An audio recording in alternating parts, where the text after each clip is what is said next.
Projeto 20 anos de Educação Ambiental, entrevista de história oral realizada no Departamento de Educação Ambiental em Praia Grande, no estado de São Paulo, no dia 27 de março de 2017, às 9 horas e 40 minutos, com Francisco Gomes da Costa Neto.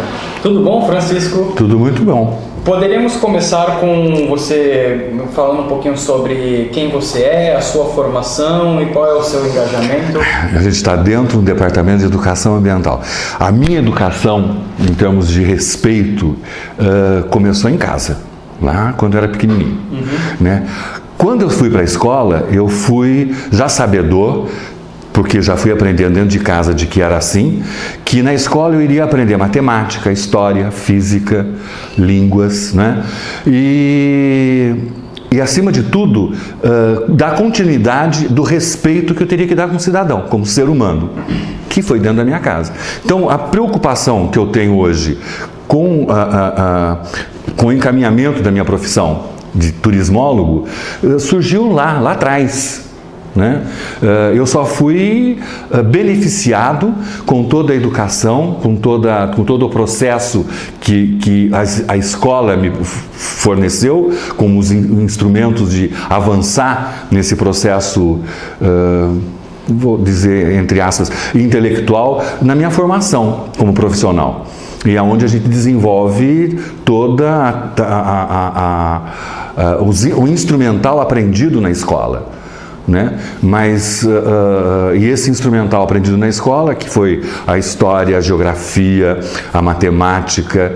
Eu estava vendo um texto de um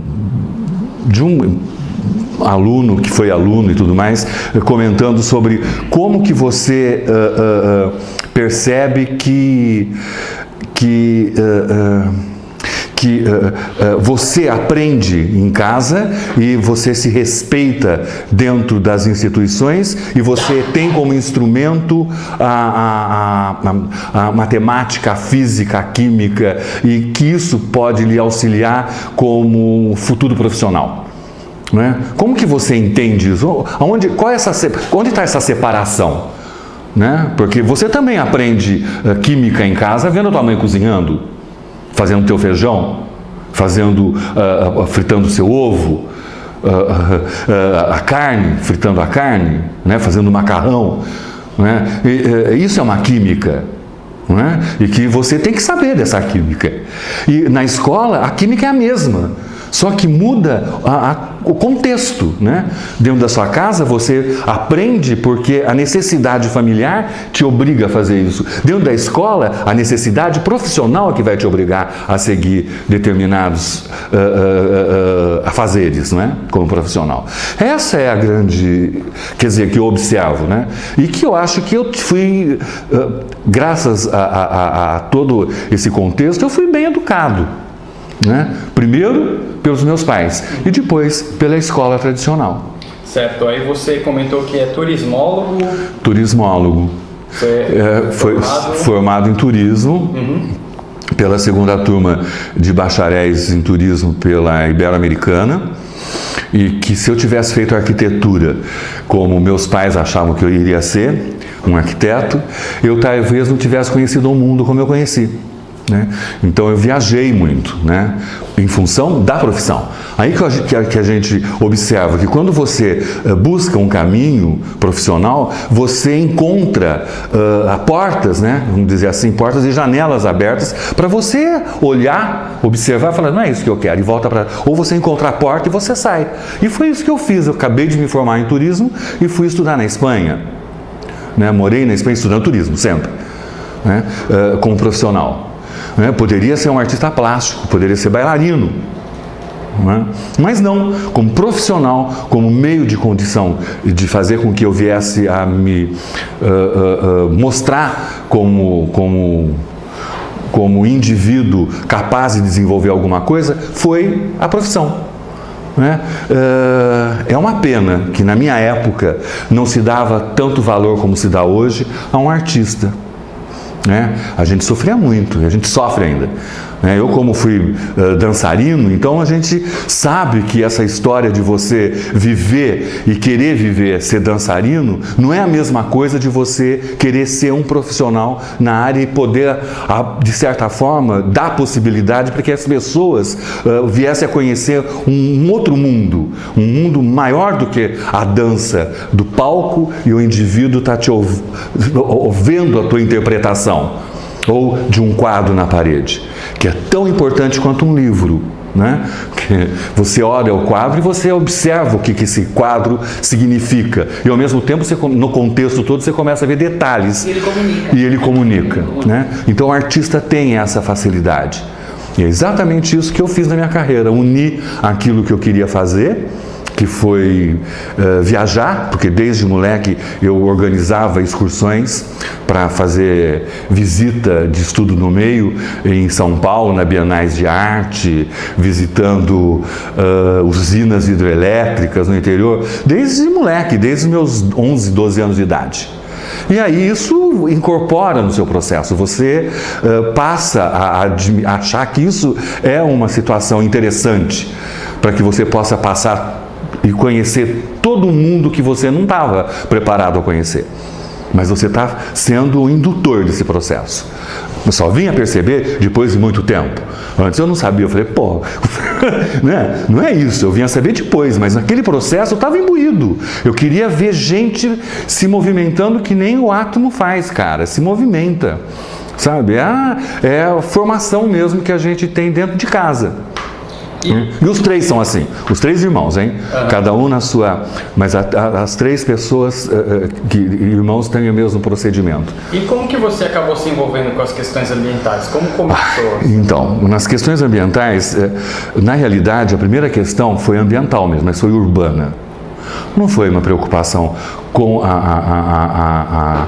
a floresta. Eu estava em Rio Claro, eu morava em Rio Claro, nasci em Rio Claro, a preocupação era do convívio da cidade de Rio Claro, mas estava comentando com a professora que o meu aquário não era um aquário de vidro onde as pessoas vêm e observam lá fora. Não, o meu aquário eu tinha que botar a cara dentro do aquário para ver que existia um mundo lá dentro.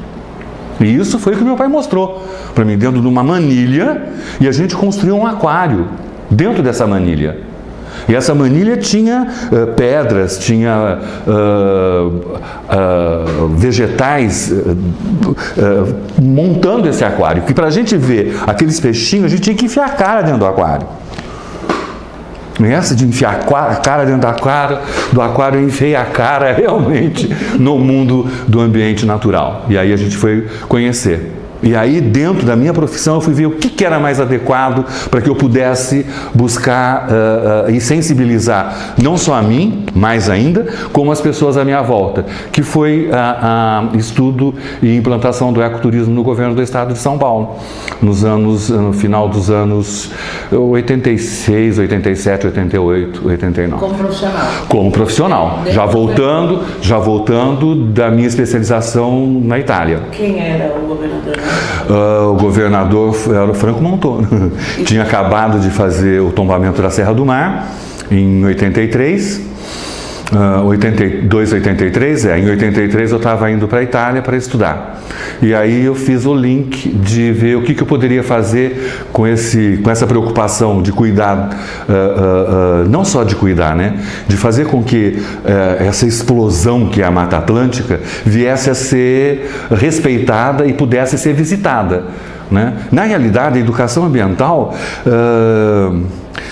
foi um termo para que se colocasse toda essa transversalidade dentro da escola tradicional. Mas a maior preocupação nossa, no meu caso, por exemplo, era de vivência ambiental.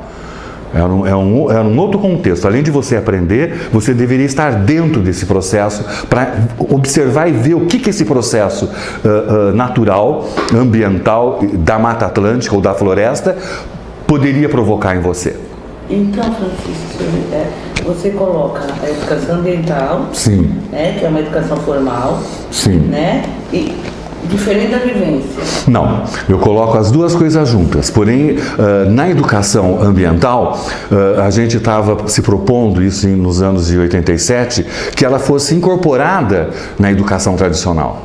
Porque também não era assim. A educação tradicional dada em escola, em grupos escolares, nos ginásios, nos colégios, não tinha essa preocupação voltada à conservação e preservação e ao conhecimento das matas, dos cerrados e tudo mais. Mas ela tinha que estar dentro, ela tinha que ser incorporada. Então a educação ambiental, de certa forma, entre aspas, foi criada também para que o ensino tradicional viesse se imponderar desse processo todo.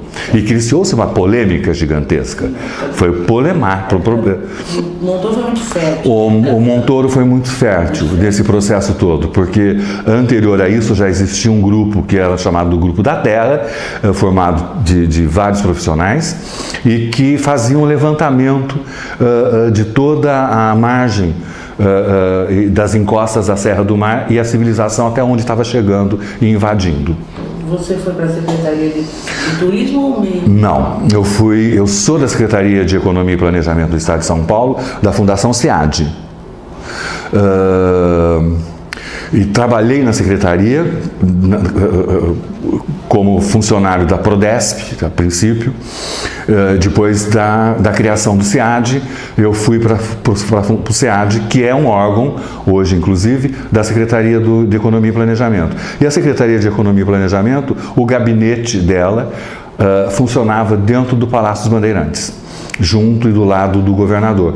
Então, isso também me possibilitou um conhecimento maior do que estava acontecendo, não só a nível de município de São Paulo, como a nível de regional, a nível do que está acontecendo com todas essas manchas de vegetação nativa dentro do conjunto estadual. Só para eu entender a estrutura, né, essa estrutura administrativa, a Secretaria de Planejamento e Gestão, ela é um órgão de planejamento de toda a estrutura do governo do Estado. Na realidade, a função dela é realmente de organizar e planejar ações do governo do Estado em todos os setores. O meu setor era turismo e dentro do meu setor turismo a minha preocupação era o meio ambiente. E aí foi a escolha de desenvolver o ecoturismo. E Francisco, assim, você conseguiria descrever para a gente assim, ações pontuais que você adotou, que você participou nesse início? Bom, como profissional formado em turismo, foi o ecoturismo. E aí a gente, não sozinho, mas já formador de algum grupo, pensando sobre como a gente poderia fazer com que a vivência ambiental e a educação ambiental pudesse estar dentro dos parques. A gente desenvolveu vários cursos, né, para guarda-parques, criando o guia de parque, cursos para os moradores de parque, para os caiçaras aqui na região.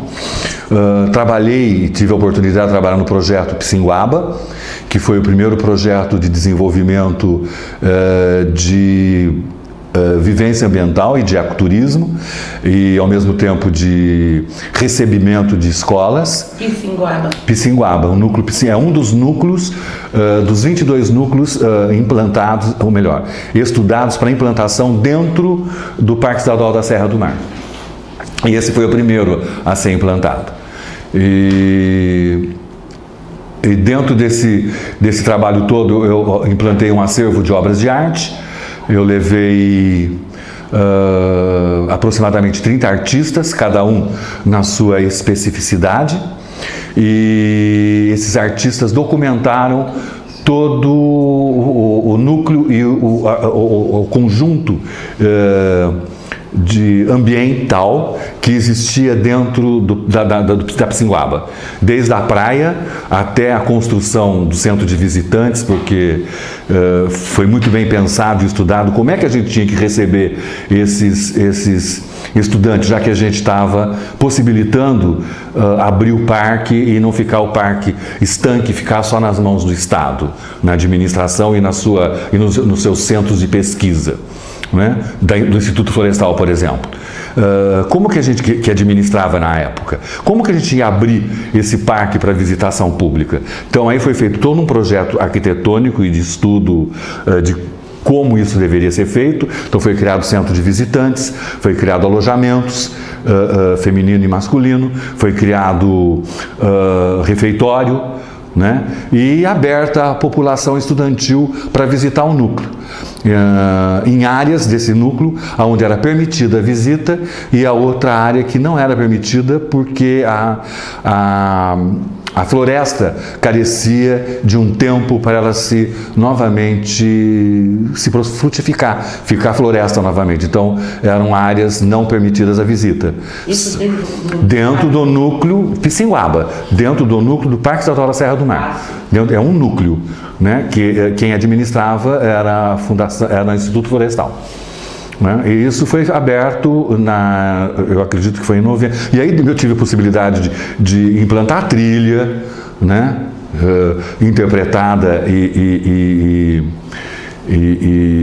de certa forma todo o processo de como fazer, e é uma trilha que não visava só o público jovem, e sim desde criança até o idoso, né, uma trilha plana e que mostrava vários momentos de desenvolvimento da Mata Atlântica e da interferência do homem nesse processo, porque exatamente onde estava Pissinguaba e na Mata Atlântica foi construída Rio Santos, e nessa construção de Rio Santos foi retirada muita terra, e esse processo criou com a chuva e tudo mais vários bancos de água, posso chamar assim, pequenas lagoas, aonde com o avanço e do desenvolvimento da estrada, passou-se a fazer parte do processo.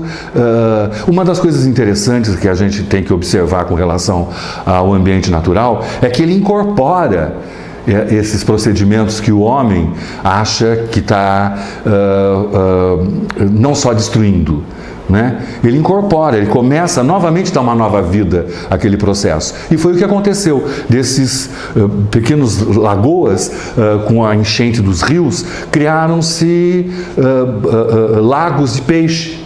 E o peixe, aquele rio, mar, passando dentro da floresta, criou um volume muito grande de peixes. Né? Pissinguaba. E tem uma vila de pescadores. Então, voltando a falar, dentro desse processo do ecoturismo, foram feitos cursos para os moradores do parque, para entender por que eles estavam ali também. E por que eles eram privilegiados de estarem morando ali.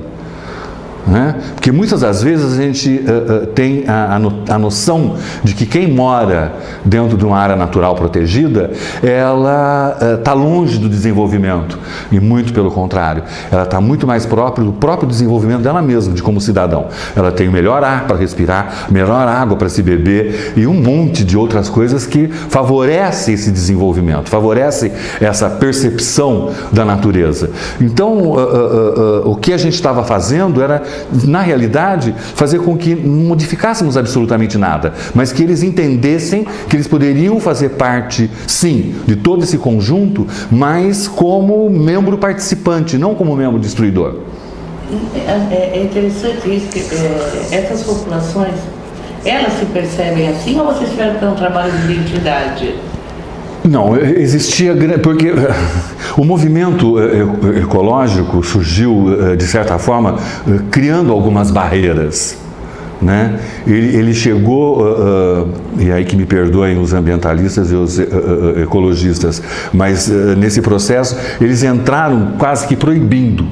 Nós não queremos nada disso, nós não queremos que vocês fiquem mais aqui, vocês têm que sair daqui. Né? E o movimento da preocupação da vivência ambiental junto com a educação ambiental foi de aproximar esse processo. A gente não quer que vocês saiam, a gente quer que vocês cuidem. Vocês continuam orando, mas que vocês cuidem e que vocês saibam por que vocês estão aqui. Qual é o objetivo de vocês estarem aqui como cidadãos, de estar com essa beleza toda na sua frente. Não é todo mundo que abre a sua janela e vê esse mar maravilhoso. Não é todo mundo que sai caminhando pela sua trilha e ouve um tucano pousando numa árvore. Não é todo mundo que vê isso. Então, essa percepção que está muito próxima deles, e como a gente sabe disso, como morador do urbano, a gente esquece, a gente não observa mais. Então, foi voltado esse processo, para que eles entendessem e fizessem parte do processo. Como a gente mora na rua, né? A gente vê, está do lado do vizinho, mas a gente não vê que o vizinho plantou um pinheiro, vamos supor, né? E o pinheiro cresceu. E nunca mais você vai observar que aquele pinheiro você viu crescer, porque não é? Esse processo todo é uma coisa que beneficia esse conjunto de preocupação de cuidar da mata ou do seu próprio ambiente urbano, né? Certo. E a respeito de Praia Grande, assim, o que você saberia? Ixi, então, na Praia Grande eu tive assim, um grande prazer. Em 75, de eu trabalhar num projeto que se chamava Balneários Praianos. Balneários Praianos. Era um projeto que o próprio governo do estado de São Paulo havia pensado, e ainda não adotado, mas havia pensado de como organizar o turismo social. De como autorizar, e vou botar entre aspas, eu acho horrível esse termo, do turismo de farofeiro. Eu acho horrível, realmente, porque... É o turismo de massa. É o turismo de massa, mas mesmo o turismo de massa, eu não posso chamar assim, porque imagina que eu vou chamar o turismo de massa quem visita Roma e que 4 milhões de pessoas passam todo ano por aquele... O Louvre, você tá entendendo? Então, é um turismo de massa. Não, é um turismo normal, como qualquer outro turismo, mas que, lamentavelmente, através dos pensamentos de economistas, não traziam benefício. Então a gente teve que mostrar que esse turismo trazia benefício. E o benefício foi de como organizar a vinda de ônibus para que esse turista se visitasse a praia, se lazeirasse na praia e ao mesmo tempo não destruísse a praia. Que era a grande preocupação, uma das preocupações, né? Mas essa era uma grande preocupação. E aí o que aconteceu? Foi pensado nesses centros de redutos, né, de como esses ônibus iriam chegar, aonde iriam chegar, como deveriam chegar. O governo federal encampou desse processo e Praia Grande foi um dos primeiros locais que teve esse balneário praiano, que eu tive a oportunidade de trabalhar. Foi meu primeiro, isso eu tinha acabado de me informar, foi meu primeiro projeto de turismo saindo e cortando todo o nosso litoral com helicóptero. A gente já vê onde o governo tinha espaço, áreas do próprio governo para a implantação desses balneários, porque não estava acontecendo só aqui. Esse momento da década de 70, da grande explosão do turismo, foi uma coisa, inclusive do nosso turismo aqui da região industrial, São Caetano, São Bernardo, Osasco, né, que estava um grande movimento, tinha que, de certa forma, buscar um jeito de se lazeirar, e mais próximo estava a nossa praia. É interessante porque é a primeira vez que eu ouço isso, é interessante, né, Rafael? Porque havia esse projeto na década uma preocupação na década de 70. Do governo do Estado. Do governo do Estado. Do governo do Estado, com essa questão com essa preocupação. Essa preocupação.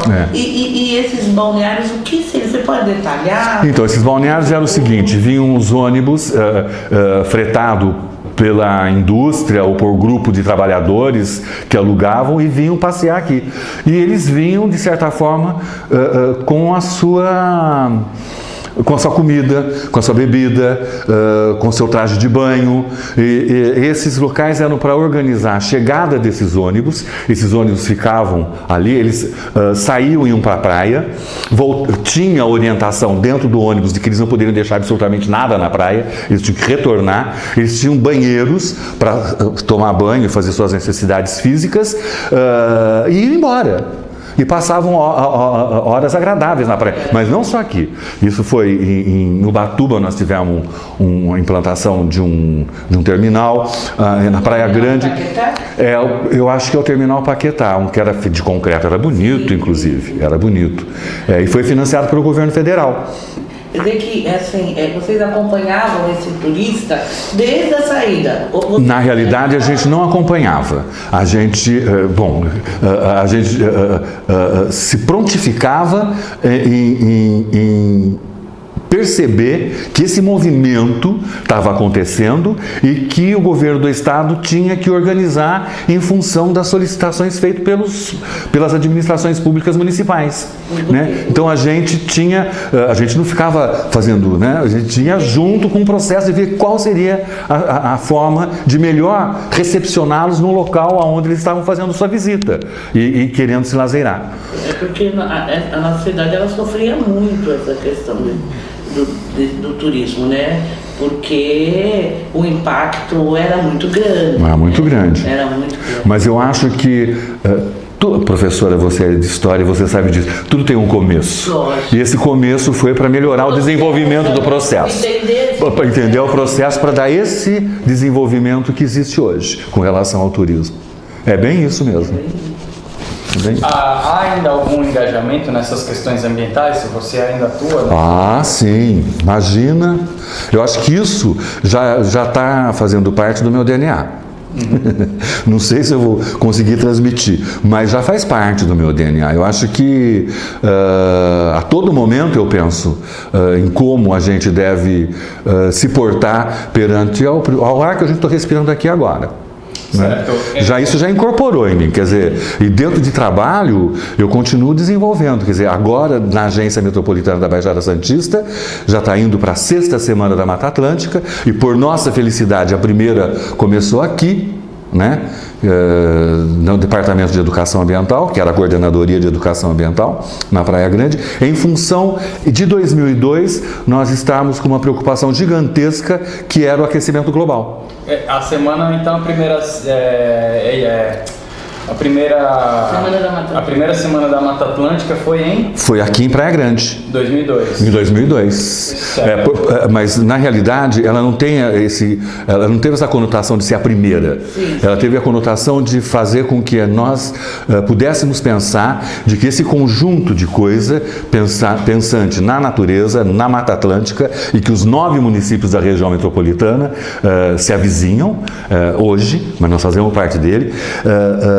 Houve essa separação, né, lamentável. A gente está voltando de novo a dizer que não tem que ter mais essa separação. Nós somos habitantes da Mata Atlântica, que a gente tem que respeitar o espaço natural protegido e nós vivemos aqui sem provocar destruição. Então, dentro dessa preocupação é que a gente, como base, se estudou, se aperfeiçoou junto com a antiga coordenadora, com a Glória. E a gente se estruturou, e isso foi uma ideia surgida na Semana da Água, em março, lá em Itanhaém, no dia da Mundial. Eu era coordenador de Educação Ambiental nessa época. Então do Comitê de Bacia. Então a gente se prontificou a dizer, bom, se o aquecimento global está provocando isso, calota, destruição do ozônio, buraco na nossa estratosfera, o que a gente tem que fazer? Vamos manter a floresta intacta e vamos plantar árvore. Vamos plantar árvore. E aí surgiu a ideia de se fazer a Semana da Mata Atlântica, que não era, a princípio, metropolitana. No ano seguinte, em 2013, passou a ser a Semana com o intuito de ser metropolitana. Francisco, então, você que atua e acompanha toda essa região metropolitana, como você vê... como você faz, queria que você fizesse uma análise de como a região metropolitana avança ou não nas questões ambientais. Eu acho fundamental em termos de você possibilitar que exista pensamentos de formas diferentes para que se prolifere a discussão. E essa discussão aquela que melhor se adequa ao processo do que a gente está vivendo. Então, o Mário Covas criou pela primeira vez, acho que nas Américas, eu não tenho essa informação, mas eu acredito que é no mundo, um conselho de região metropolitana, que é o CONDESB, envolvendo 9 municípios. Não é São Paulo a primeira região metropolitana oficialmente declarada, é a região metropolitana da Baixada Santista. E junto com isso, vieram dois, olha como é importante o processo, vieram 2 grandes outros movimentos institucionais. O Comitê de Bacias Hidrográficas, que também fez 20 anos no ano de 2016, e a Escola de Educação Ambiental, a Coordenação de Educação Ambiental, que também fazia 20 anos em 2016. Então são 3 grandes aspectos: o CONDESB, Conselho da Região Metropolitana, o Comitê de Bacias Hidrográficas. Ela é incrível a gente se aperceber dentro da região metropolitana que não se conhecia, não sabia o que era o Comitê de Bacia Hidrográfica. Então a gente fez assim caminhadas monumentais, buscando e trazendo estudantes de todos os municípios, para fazer cada ano em um município, que era a caminhada da água. Né? Você se lembra disso? Em Peruíbe a gente fez. Você lembra, Glória? Né? Eu lembro. Você lembra? Você lembra, né, Eliane? Tinha de música, exatamente. E a gente trazia, o comitê de bacia pagavam 2 ônibus e o município levava mais um ônibus de criança do seu próprio município. Então a gente chegava a trazer, e aí está meu lado de turismólogo, de fazer com que as pessoas se interajam e viajam. Então a gente começou a fazer com que esses estudantes de cada município se interagissem com outros estudantes numa caminhada em benefício e em cuidado da água. Caminhada Metropolitana. Foi muito interessante esse processo. Hoje, o movimento, o comitê, todo mundo já tem uma noção maior do que é. Mas foi assim. Né, o social não é um cálculo matemático, né, onde você faz 2 e 2 são 4. Não, o processo social ele é lento, né, ele não é uma impressão digital.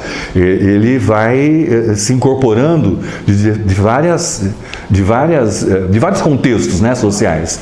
E é isso. Então eu acho importantíssimo que exista o Comitê de Bacia Hidrográfica, que exista a agência metropolitana e que se preocupe com as ações metropolitanas, até a possibilidade de se criar e de certa forma ser implantado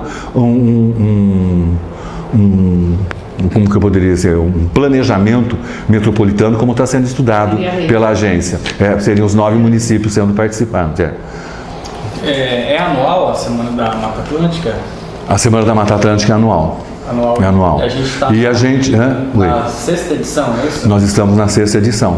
Certo. Então começou em 2012. Começou em 2012. Você pode destacar alguns pontos que foram levantados e que ainda vêm sendo levantados, né? Com certeza. Desde a primeira edição para agora, o conquista. Com certeza. Bom, a primeira preocupação foi exatamente essa de tentar ver, tentar observar como que a região, a priori, como o município de Praia Grande poderia auxiliar e minimizar o processo do efeito estufa, um pedacinho dentro do globo, né? Mas era uma preocupação importantíssima e continua sendo, e que deu resultado, passou a ser regional, passou a ser metropolitana.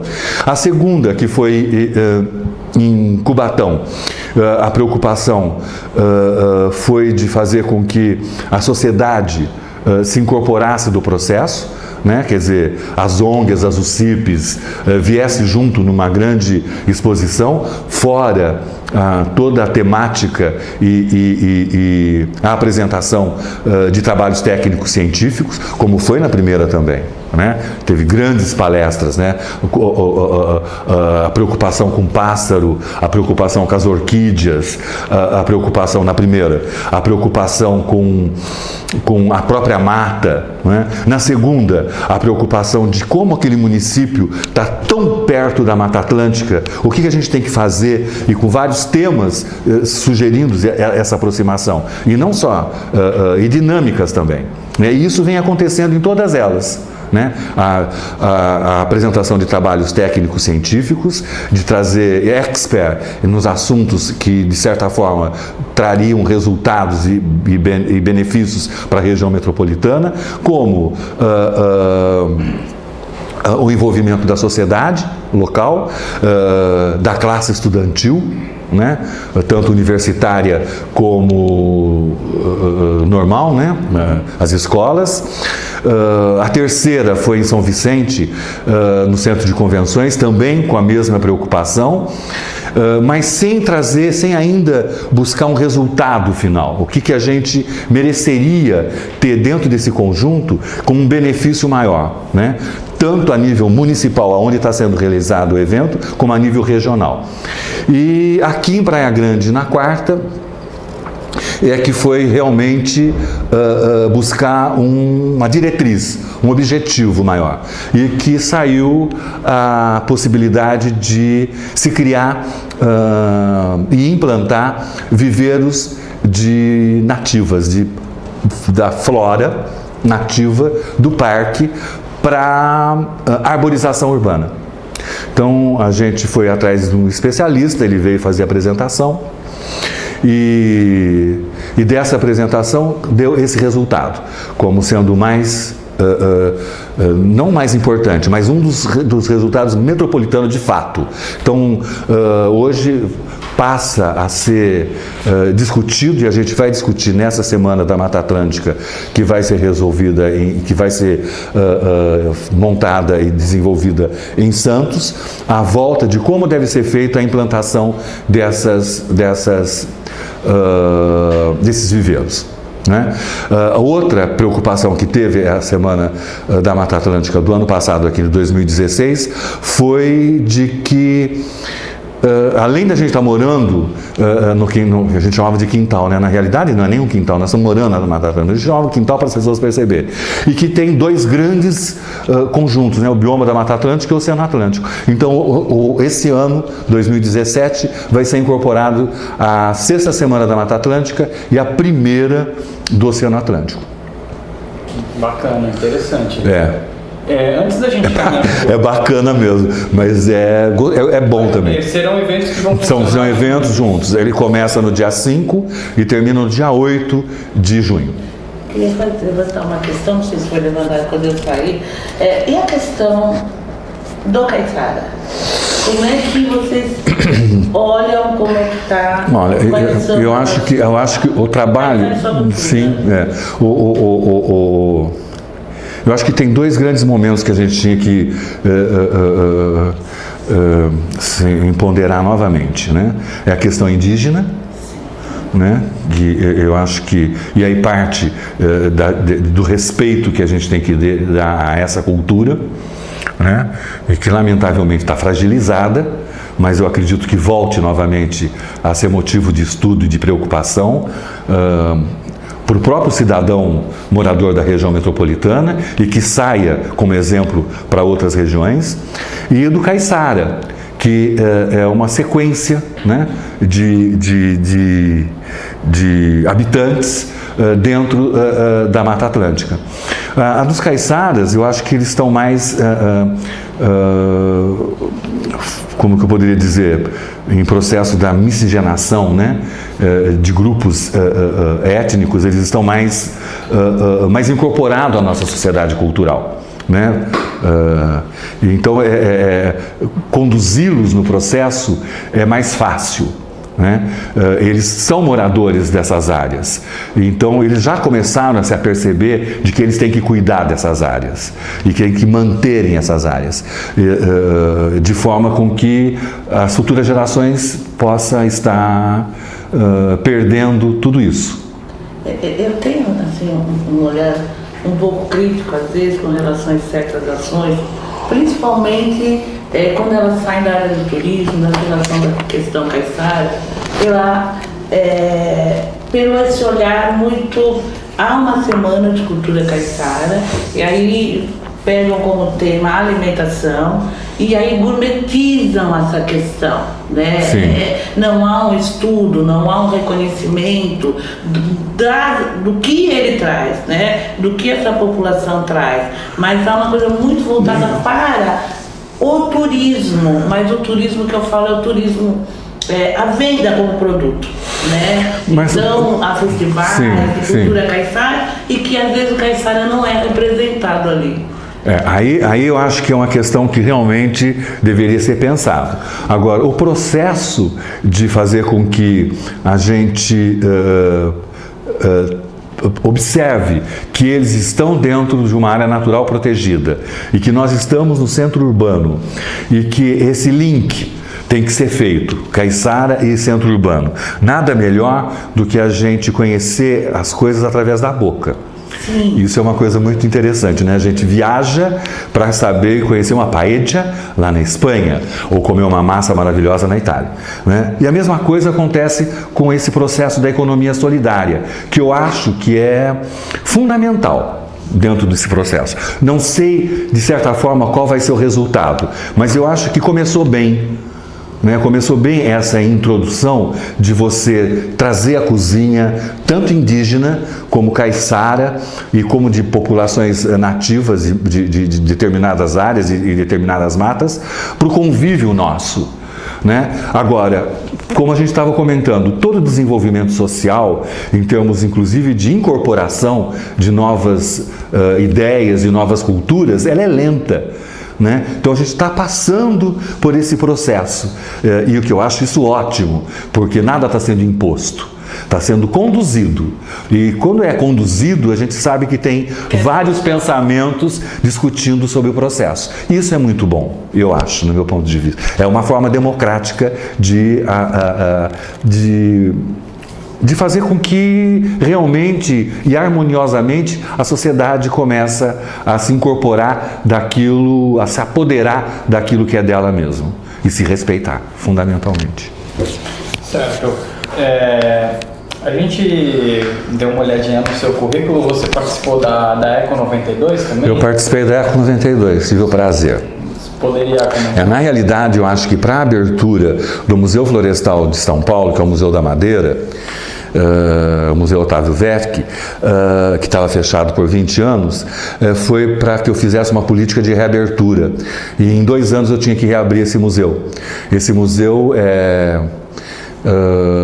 na história dele, foi da década de 30, foi fundado e criado para ter um acervo de madeiras, de peças de madeira feito com as árvores nativas brasileiras, aquelas que eram destruídas e tudo mais, E esse museu teve um trabalho muito bom com o Liceu de Artes e Ofícios, que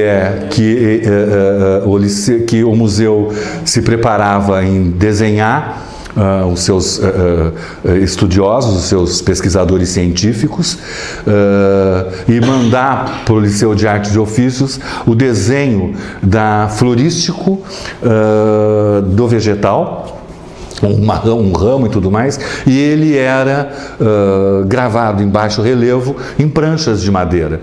E essas pranchas de madeira até hoje são expostas no museu, onde você pode pegar para sentir o peso dela e admirar artisticamente aquilo. Por isso que a arte, eu acho que ela está muito boa e muito ligada com o processo da preocupação e do cuidado ambiental.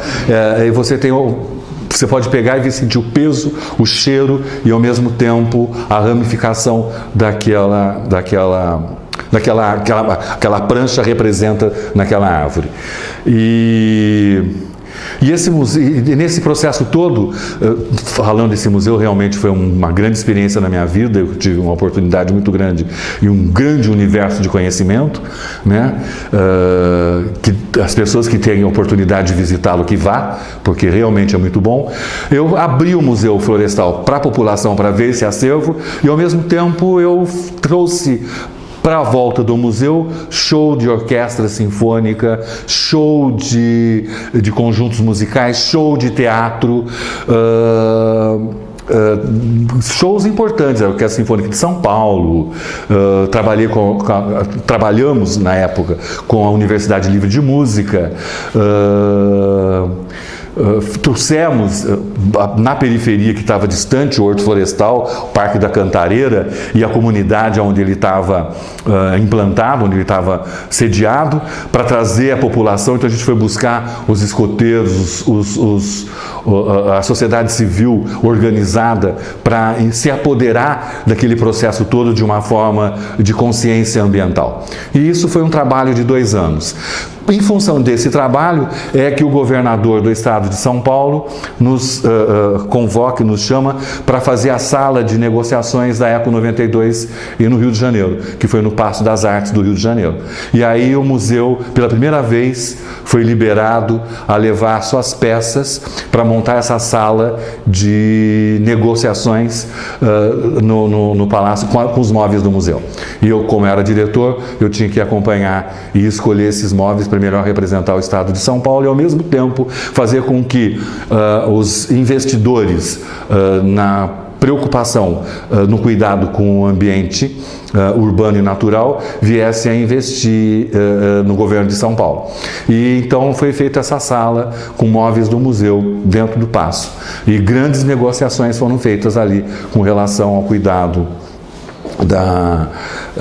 inclusive do tratamento que deveria ser dado ao rio Tietê. Foi feito, essa é a história da minha história, porém ele é muito mais amplo em termos de rico universalmente falando. Essa história eu passei de infância com a minha família, meu pai e minha mãe. É um lugar muito, muito bonito, ainda é bonito hoje, vai ser sempre. Das minhas memórias de infância era bonito. E a história dele foi uma história assim, que na realidade todo aquele espaço que a gente vê lá na Cantareira era para ser no Jardim da Luz, ali onde tem a Estação da Luz. Foi o primeiro parque do Alberto Lofgren, que é o que criou do governo sueco. E aí tem uma ligação entre o governo sueco com o Instituto Florestal e com o Museu Florestal, porque ele era sueco, um botânico e biólogo sueco, um engenheiro, que criou o Instituto Florestal. Saindo do Parque da Luz e indo pro Horto Florestal. Tá certo, Francisco. A gente vai caminhando para o final da entrevista. Gostaríamos de perguntar assim, como que você vê a questão da educação ambiental em Praia Grande, na Baixada Santista como um todo? Quais são as possibilidades, as metas? Então, agora eu acho que também é outra realização que eu acho muito interessante. A Câmara, o Conselho da Região Metropolitana da Baixada Santista, o CONDESB, tem várias câmaras temáticas, e uma delas é a do meio ambiente, no qual eu também faço parte.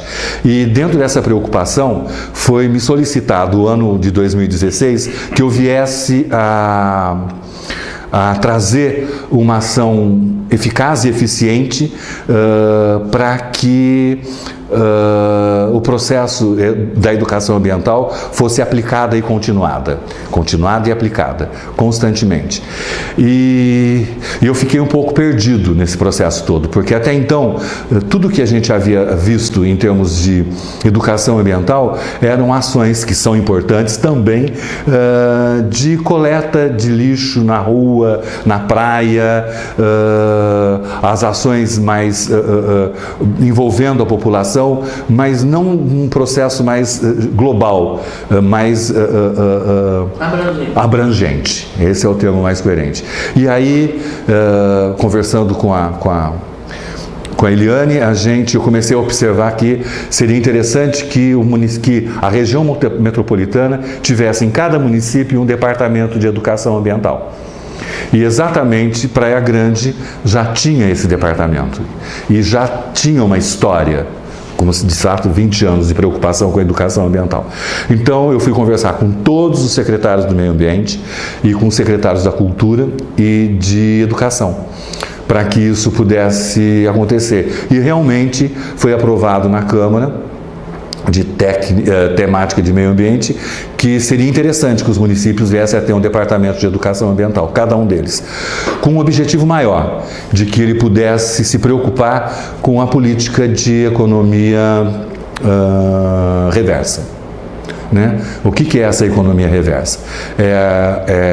Diminuir a extração da natureza e voltar novamente seus olhos a dar nova utilidade aos produtos que hoje a gente considera lixo. Tá? Essa foi o grande enfoque desse processo. Então eu acredito que daqui para frente os municípios passarão a ter um departamento de educação ambiental com uma preocupação, de arborização urbana, fazendo esse link de essa intersecção que existe entre a Mata Atlântica e o ambiente urbano, com nativas. Isso vai ser lento também, porque não é de hoje para amanhã, mas que a gente vai poder ver pássaros da Mata Atlântica com maior frequência dentro do próprio município, né? E as pessoas vão começar a observar que é legal ter aquele indivíduo no quintal da casa dela ou na árvore na frente da sua casa. Essa é uma preocupação que é lenta, mas é possível de ser realizável. E a outra é, de certa forma, o Departamento de Educação Ambiental, que possa vir a desenvolver essa política de economia reversa. Certo. Nem todos os municípios têm já o seu departamento? Não. Tem municípios que... e a gente também não está preocupado, na realidade, o ambientalista ou o estudioso não está preocupado se ele vai ficar dentro de uma secretaria de educação ou dentro de uma secretaria do meio ambiente, né? Ele está preocupado na existência dele. Ele pode estar dentro do gabinete do prefeito, ele pode estar dentro da secretaria de educação, ele pode estar dentro da secretaria do meio ambiente, ele pode estar dentro de qualquer outro órgão que possa ter essa visão de preocupação com o ambiente urbano e o ambiente natural. E através do departamento através do departamento ele pode conseguir isso com mais facilidade. Porque até aí não seria só a questão da educação formal, né? Não. Seria... com certeza, maior. Sai fora desse processo de que a gente tem que aprender na escola do cuidado da natureza, mas que todo cidadão tem que cuidar. Todo momento. Todo momento, É uma preocupação mais global. E isso, a região metropolitana, através do Conselho, é que deve ser utilizado, deve ser buscado. Porque dentro de uma secretaria você tem essas ações intersetoriais, né? Sim. Porque o Departamento de Educação Ambiental, ele é um órgão da Secretaria de Educação, atua nas questões pedagógicas, mas tem essa relação intersetorial com outras secretarias. Isso mesmo, que eu acho isso fundamental, para que a gente possa ampliar, né, esse conceito de apoderamento de todo o espaço que a gente vive, né, tanto urbano como natural. E agora, mais ainda com o Oceano Atlântico, que vai ser uma loucura, mas vai ser muito bom. Gostaria de fazer mais alguma pergunta, Mônica? Gostaria de fazer várias, mas infelizmente... Mas eu agradeço a vocês, agradeço ao Departamento de Educação Ambiental, agradeço à Prefeitura de Praia Grande que acreditou no trabalho que a gente vem desenvolvendo, né, e possibilitou a existência desse trabalho a nível municipal e que conseguiu uma abrangência metropolitana. Isso é muito satisfatório para quem é técnico e trabalha, né? Eu tenho só que agradecer. E é isso, eu agradeço mesmo. Muito obrigado a vocês. Nós que agradecemos. Obrigado. Uma mensagem para finalizar? Eu acho que a gente tem que olhar para baixo, para frente e para cima e ver se todo esse conjunto que a gente consegue enxergar, a gente possa fazer com que exista a harmonia e o equilíbrio e que a gente consiga, com essa nave Gaia, com essa terra aqui, continuar a viver muito bem e equilibradamente. É isso. Não sou filósofo, não, mas...